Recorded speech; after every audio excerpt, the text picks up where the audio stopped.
Hoy les propongo hablar del trabajo analítico.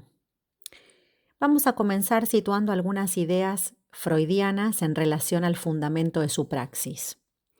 En sus desarrollos acerca de la causación de la neurosis, en la etiología de los síntomas, el concepto fundamental es el de represión. Es decir, que a partir de este último va a producirse la articulación con la pulsión y con ese orden de satisfacción que el síntoma implica.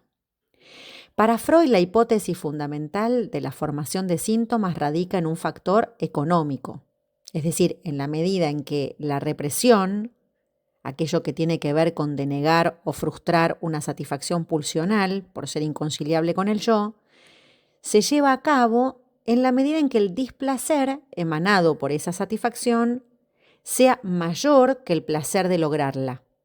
¿Sí? ¿Se acuerdan? Esto lo plantea Freud en La represión.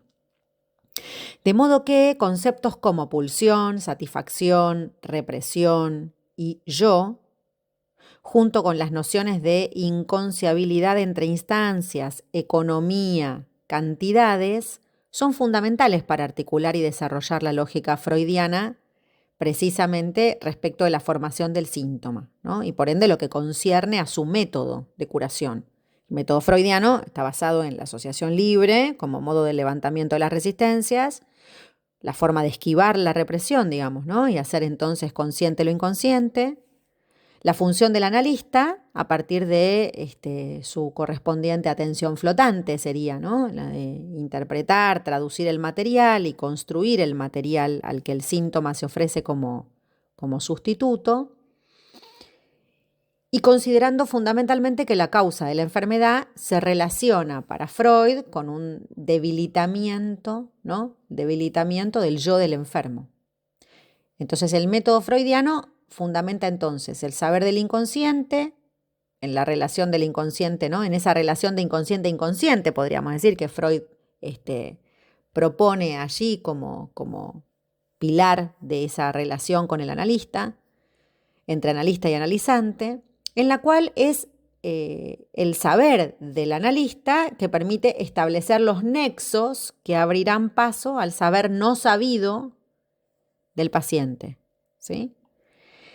El método analítico freudiano, entonces, podríamos decir que se lleva a cabo en el campo de la transferencia, plantea como el escenario en el que se desarrolla la cura, se presenta como la actualización sobre la figura del médico, de los complejos reprimidos del paciente, en la medida en que ella presenta de modo actuado, podríamos decir, un pasado olvidado, ¿no? En el sentido de que la represión, que en lugar de recordar, ¿no?, va a hacer que se haga presente por la vía del acto, de lo actuado en ese sentido, aquello que de elaborar se trata.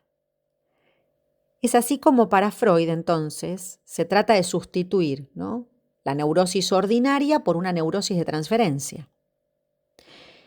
Desde el punto de vista de Lacan, las cosas son un poco más complejas, digamos, porque podríamos pensar que la neurosis, si con ello vamos a hacer referencia al padecimiento subjetivo, constituye siempre una respuesta ante la falta del otro, ¿no?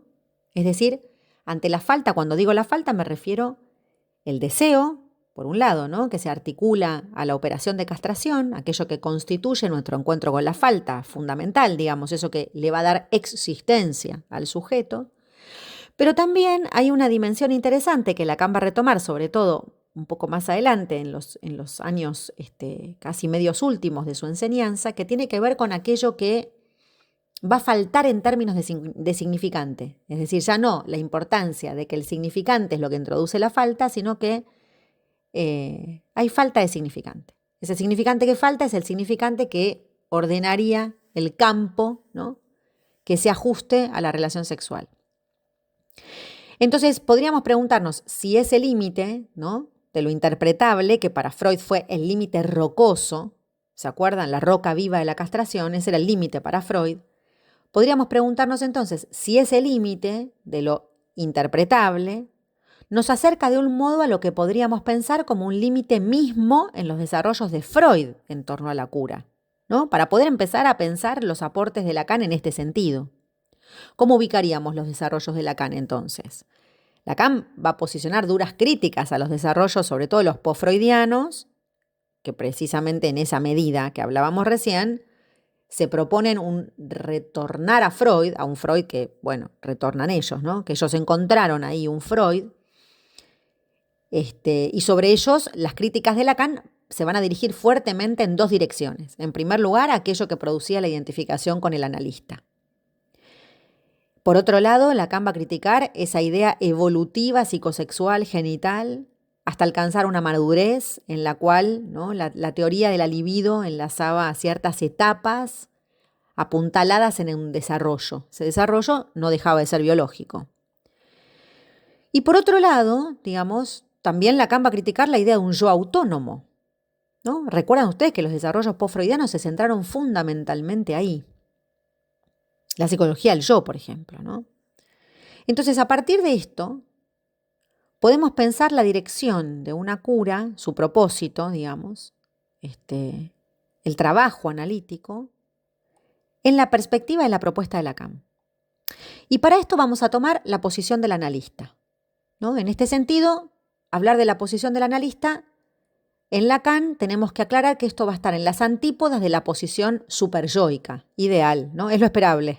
Sabemos que a veces no se cumple, pero es esperable que haya un corrimiento de esa posición superyoica en términos del ideal o el modelo a seguir, en la que se convierte, digamos, el analista en un modelo con el cual identificarse, ¿no? Esto es lo que llevó principalmente a Lacan a la crítica sostenida en la vertiente imaginaria, ¿no? En esas imagos identificatorias, ¿no? Esas cuestiones cruciales de las que depende la dirección de la cura y el manejo de la transferencia, ¿no? Nada más ni nada menos, podríamos decir. Entonces, si abrimos la vertiente de lo que se le pide a un analista, Lacan plantea que a se lo ve y ubica como un hombre feliz, ¿no?, que posee la felicidad y puede darla, ¿no? Y se le pide lo que se le supone tener. Formulaciones estas que se van a desarrollar en la vertiente de la transferencia, en esa relación que Lacan propone con el amor, ¿no?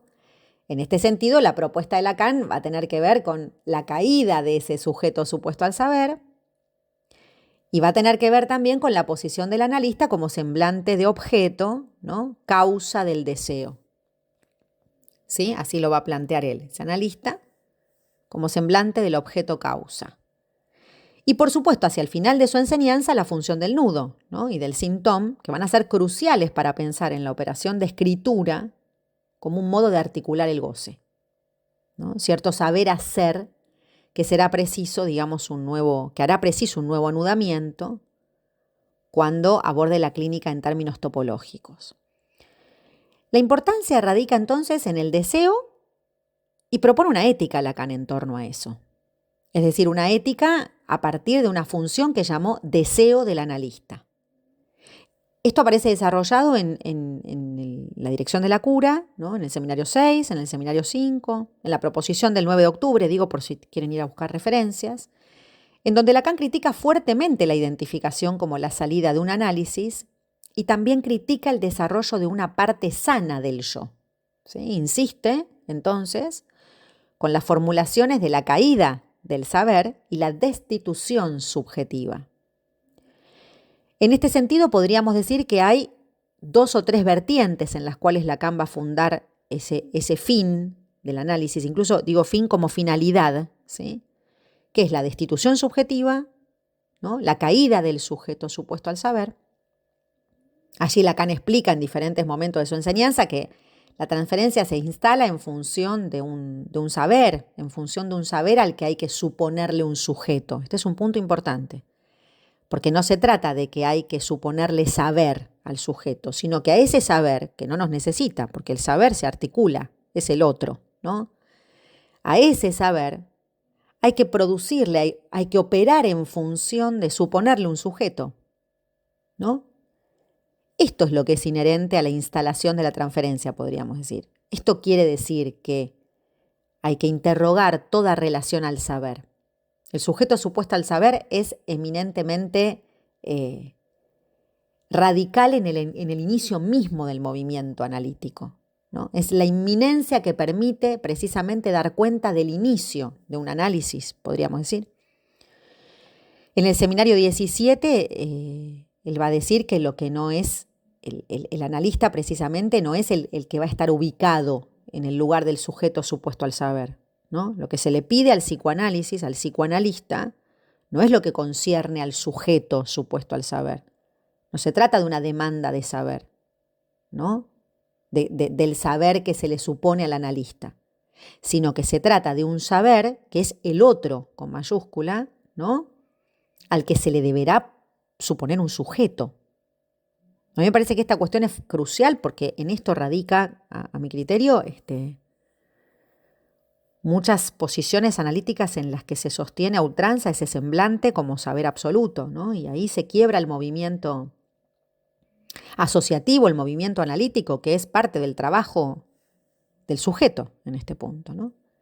Se trata entonces del sujeto de ese saber y es en la apuesta fundamental que hace el analista con sus intervenciones, ¿no? La apuesta del analista tenderá a ubicar ese saber desplegado en la medida en que le corresponda a un sujeto.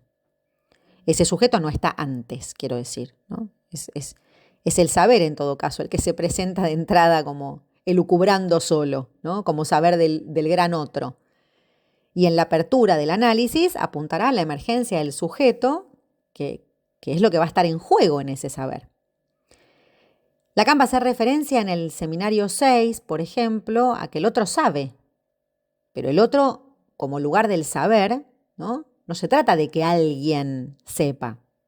Del mismo modo, en el seminario 16, Lacan va a decir que el acto psicoanalítico, desde sus comienzos, ha sido incitar al saber.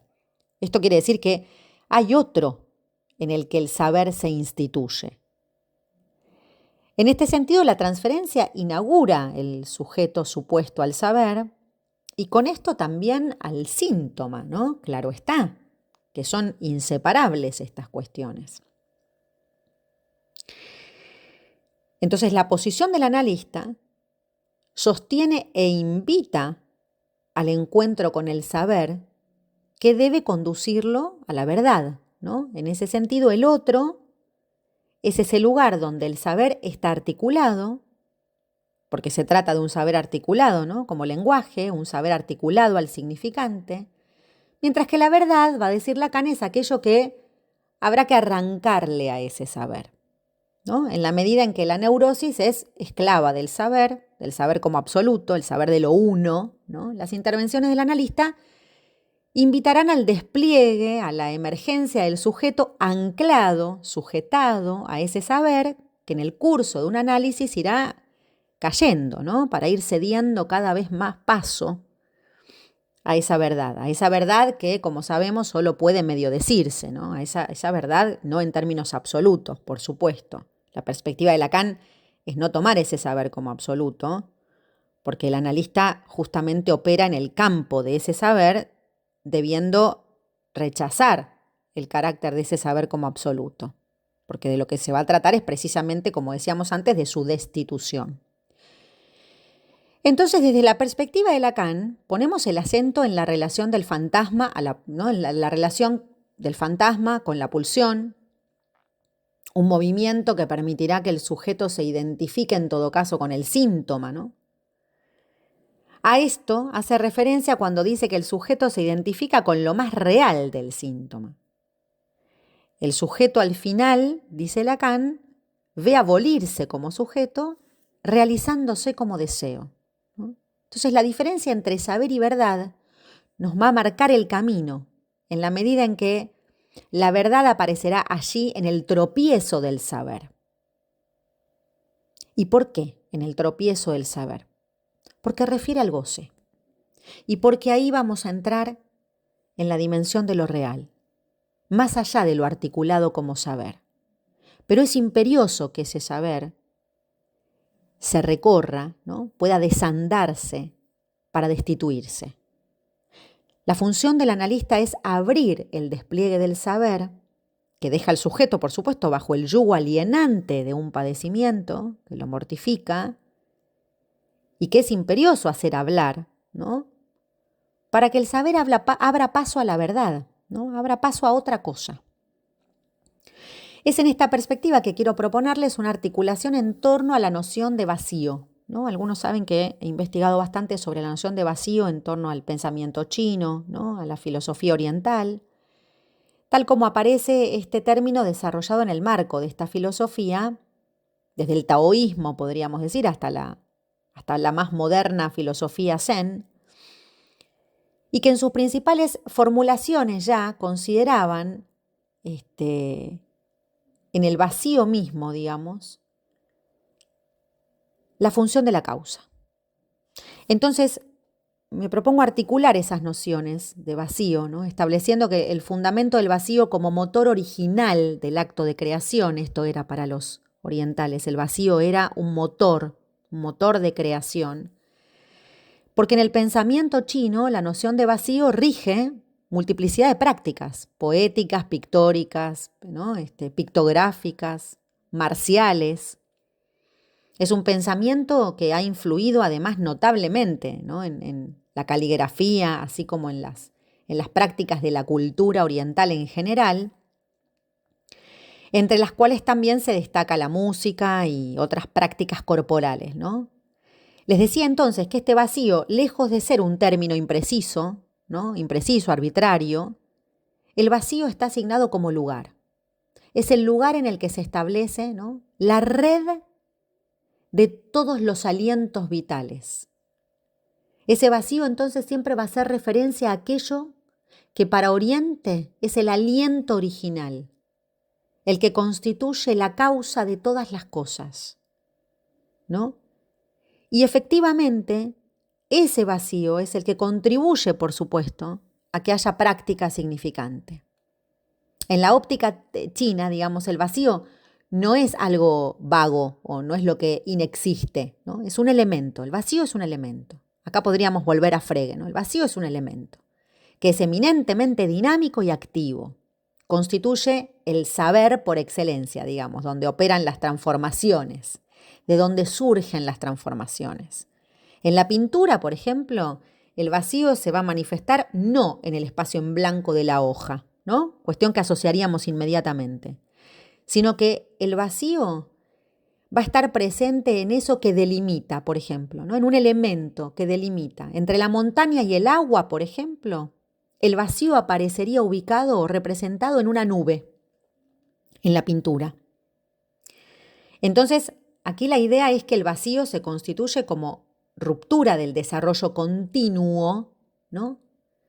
Y destaca el aspecto discontinuo de la función. Me parece que esto fue lo que a Lacan le interesó tanto, ¿no? de la pintura y de la caligrafía china.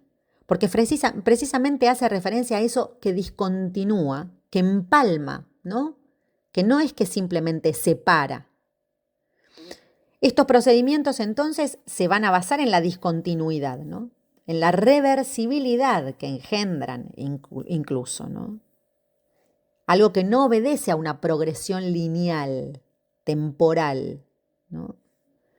Entonces, en este sentido, digamos, hay una referencia en la que Lacan específicamente va a buscar aquí cómo se transforma el tiempo y el espacio. En esta versión de vacío, digamos, que nos interesa destacar, es la que permite articular el vacío con un empalme, ¿no? Se trata de cierta discontinuidad que posibilita establecer un punto de encuentro entre territorios. En este caso, el territorio que nos interesa es el saber y lo real, ¿no? El significante y eso que no es del orden del significante. Eso que va a estar más allá, podríamos decirlo en términos freudianos. Ese encuentro entre territorios, entonces, que no van a quedar divididos en opuestos, sino que van a poder ser empalmados, anudados, podríamos decir. Entonces no se va a tratar nunca de un vacío como nada, sino de un vacío como función. Entonces me interesa que pensemos ahora este vacío respecto a esa función que Lacan establece como deseo del analista, ¿no? Y su relación con el inconsciente pulsátil, ese que plantea en el seminario 11, que se abre y se cierra. Cualquier experiencia del inconsciente se sostiene en la idea de un vacío, fundante y fundamental. Y desde allí, la experiencia de un análisis, ¿no? En la medida en que el análisis supone, entre otras cosas, la existencia de un sujeto en torno a un saber articulado, también nos convoca a pensar en la posición del analista, en la medida en que su función apunta a un saber en tanto que vaciado. En este sentido, se trata de un saber que culmina en el vaciamiento de eso sabido, ¿no? De ese sujeto sabido. Y con él, su destitución, por supuesto. Y llego a esto porque cuando Lacan habla del deseo del analista, es precisamente cuando dice que el analista debe operar en ese punto, ¿no? En ese punto resistencial que su presencia asigna e indica, esto es la dimensión del objeto, y ese objeto que se presenta en el cierre mismo del inconsciente. Eso era la transferencia, ¿se acuerdan? La puesta en acto de la realidad sexual del inconsciente y que se cerraba en ese momento en el que la presencia del analista está haciendo alguna referencia al objeto en cuestión, ¿no? La dimensión real del inconsciente. Y es allí donde se va a hacer preciso que la función deseo del analista opera en la vertiente de una sustracción, de un vaciamiento. ¿Vaciamiento de qué?